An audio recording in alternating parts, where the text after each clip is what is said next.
इस पूरे देश में 5 ऐसे राज्य हैं जहां सबसे ज्यादा तरक्की हो रही है। केरल, तमिलनाडु, कर्नाटक, आंध्र प्रदेश और तेलंगाना। आज पूरे देश के इकोनॉमी का 1/3 हिस्सा सिर्फ इन 5 राज्यों में है।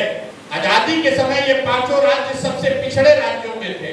इन 5 राज्यों में अलग अलग भाषा बोली जाती, अलग अलग सरकारें हैं। वहां मोदी जी नहीं गए हैं, वहां राहुल गांधी की सरकार नहीं है। 5 राज्यों में अलग अलग लोग अलग अलग समय में राज किए हैं। भाषा अलग, विचारधारा अलग, टिपोग्राफी अलग, इकोनॉमी का स्वरूप अलग, लोगों का खान पान अलग।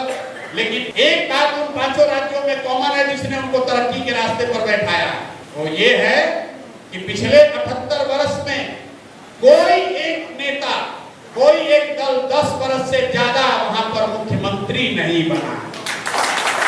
जनता पलटती रहती। कितनों काम करोगे, नेता को डर है ना इस बार जनता हटाएगी, दूसरे को देगी। जो दूसरा आदमी आता है उस पर दबाव रहता है कि भैया उससे अच्छा नहीं करेंगे तो जनता हरा देगी। बिहार में 35 वर्ष हो गया, हम लोग लालू, नीतीश, मोदी से आगे नहीं बढ़े हैं। तो इसको पलटिए, जिसको अच्छा लगे उसको दीजिए, लेकिन वोट पर भरोसा 5 साल के लिए रखिए। 50 साल का बंधुआ मजदूरी मत बनाइए। जिसको अच्छा लगे 5 वर्ष दीजिए, नहीं काम करता है दूसरे को दीजिए, फिर जिसको दिए थे उसी को दोबारा दीजिए, लेकिन पलटते रहिए।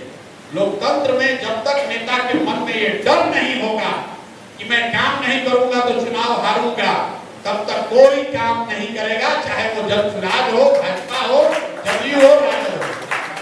अगर कल हो के जनसुराज का नेता जीत जाए और उसको मालूम है कि हम चुनाव नहीं हारेंगे, तो वो भी काम नहीं करेगा। परीक्षा का डर ही विद्यार्थी को पढ़ने के लिए मजबूर करता है। अगर सबको कह दिया जाए कि तुमको 90% नंबर आएगा ही आएगा, तो कौन पढ़ेगा भाई 12 घंटा? कोई नहीं पढ़ेगा। तो इसलिए ये संकल्प लीजिए, पलटना शुरू कीजिए। अच्छा हो खराब हो उसको हटाइए, दूसरे को मौका दीजिए, तभी सुधार होगा। यही आपसे आग्रह है।